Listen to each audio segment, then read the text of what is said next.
Birdman. Chill कीजिए थोड़ा, hyper मत हो। पर्दे के खलनायक पर्दे तक सीमित होते हैं। यह पर्दा सिनेमा का हो सकता है, मोबाइल का हो सकता है। यह कहानी का हिस्सा होते हैं। ये बुरे लोग नहीं होते, मगर बुरी भूमिका अदा करते हैं। बुरी भूमिका में हमारे सामने आते हैं, इसलिए ये हमें खलनायक लगते हैं, विलेन लगते हैं। कहानी खत्म, इनका काम खत्म। अगर कहानी के अंत में राइटर ने उसकी मौत लिखी है हीरो के हाथों, तो वो मारा जाएगा। मगर असल जिंदगी में जो विलेन होता है, जो खलनायक होता है, ये सफेद पोश होता है। ये नेता हो सकता है, ये बड़ा आदमी हो सकता है। इसका कुछ बिगाड़ना मुश्किल होता है तब तक जब तक सरकार साथ ना हो।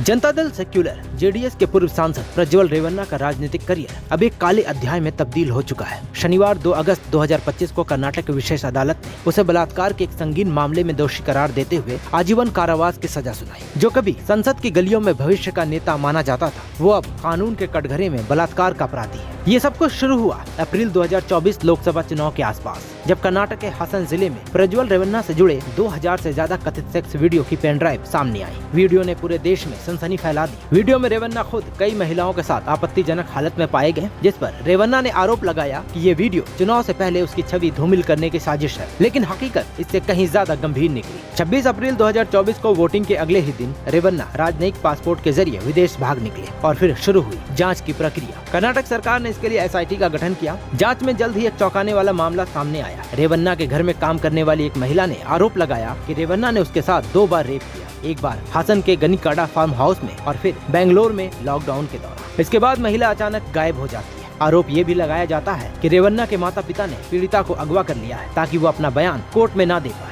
लेकिन विपक्षी पार्टियों का दबाव और अपनी इज्जत बचाने के लिए 30 अप्रैल को जेडीएस ने रेवन्ना को पार्टी से निलंबित कर दिया। इसके बाद रेवन्ना के खिलाफ लुकआउट नोटिस जारी किया गया। 31 मई को रेवन्ना जर्मनी से लौटते हैं, जिन्हें एयरपोर्ट से ही गिरफ्तार कर लिया जाए। हाँ, सरकार की मंशा है तो जल्दी सजा मिल जाएगी। तरुण तेजपाल इसका जीता जागता उदाहरण है।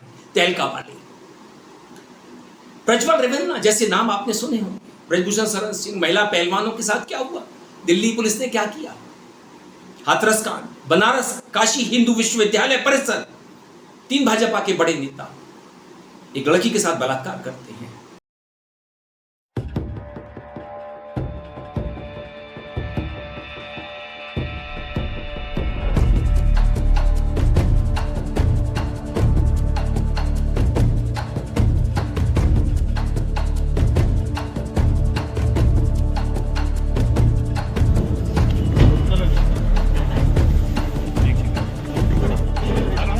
उसके बाद मध्य प्रदेश आकर के चुनाव प्रचार करते हैं, छूटे हुए।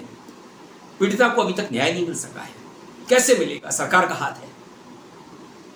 तो कांड आप देखते जाइए, अनंत संख्या है ऐसे कांडों की। भारत में सेक्सुअल असॉल्ट के मामले अंतिम परिणति तक नहीं पहुंच पाते।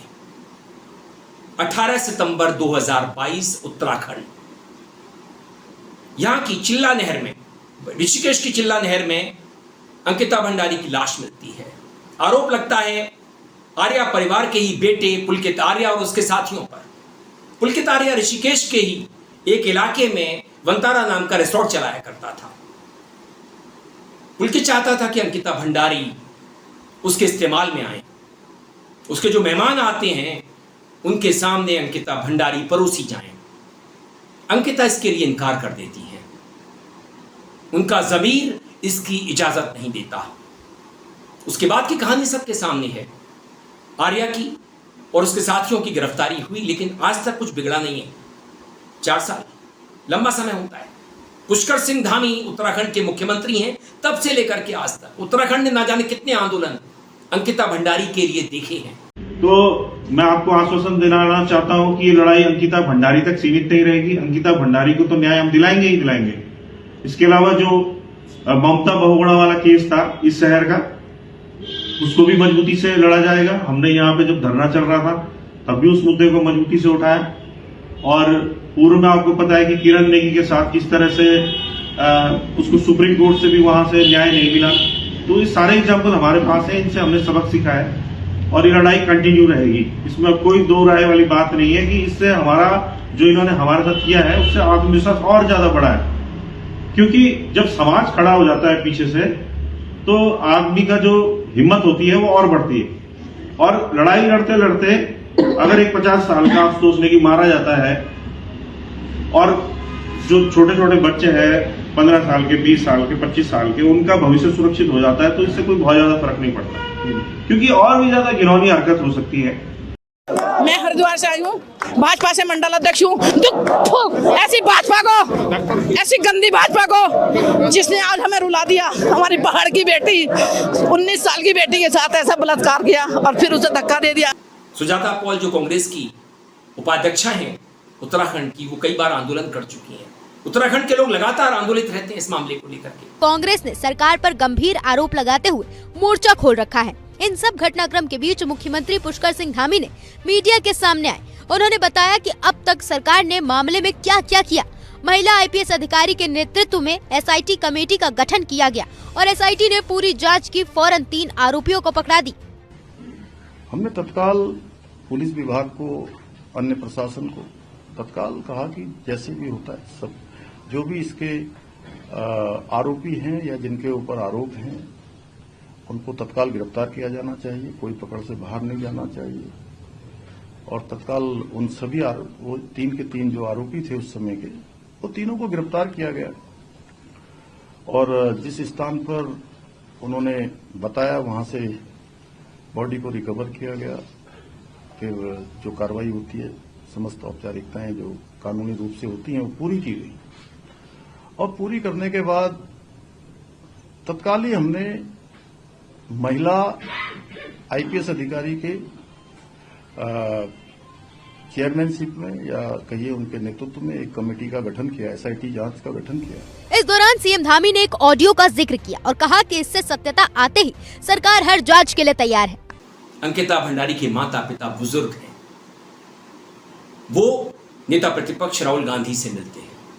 राहुल गांधी ने उन्हें ढांढस बनाया है कि आपको न्याय मिलेगा।